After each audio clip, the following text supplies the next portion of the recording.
কিছু বিষয়ে অগ্রগতি হলেও কোনো সমঝোতা ছাড়াই শেষ হলো যুক্তরাষ্ট্রের সাথে বাংলাদেশের শুল্ক নিয়ে টানা ৩ দিনের বৈঠক। চলতি মাসের মধ্যেই দেশটির সাথে শুল্ক চুক্তি না হলে ১ অগাস্ট থেকে বাংলাদেশি পণ্যের ওপর ৩৫% শুল্ক বসবে। তবে চুক্তি নিয়ে এখনও আশাবাদী বাংলাদেশ, যুক্তরাষ্ট্রের সাথে আলোচনা চালিয়ে যাবে। সাদিয়া লাবনীর রিপোর্ট।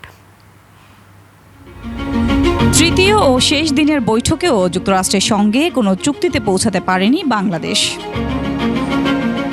ওয়াশিংটন বাংলাদেশ দূতাবাস বলছে, সমঝোতা না হলেও কিছু বিষয়ে একমত হয়েছে উভয় দেশ। তবে কোন বিষয়ে একমতে পৌঁছানো গেছে সে বিষয়ে স্পষ্ট কিছু জানানো হয়নি।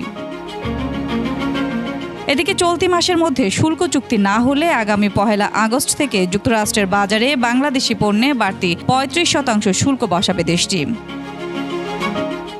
বৈঠকে যেহেতু সেরকম কোনো সুনির্দিষ্ট সিদ্ধান্ত আসেনি, তার মানে হলো যে বাংলাদেশকে আরেকটু অপেক্ষা করতে হবে। বাংলাদেশ আর একটা সমঝোতা বৈঠকে যেতে পারে।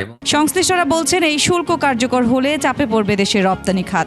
একক দেশ হিসেবে যুক্তরাষ্ট্রই বাংলাদেশি পোশাকের সবচেয়ে বড় গন্তব্য, তাই যত দ্রুত সম্ভবের সমাধান জরুরি। অগাস্টের ১ তারিখের আগেই আমাদের আসলে ভালো কিছু একটা অর্জন করতে হবে।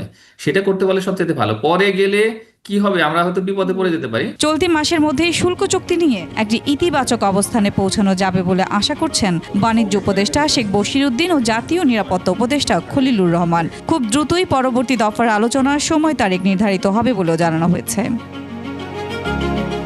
সাদিয়া লাবনী, একুশে টেলিভিশন, ঢাকা।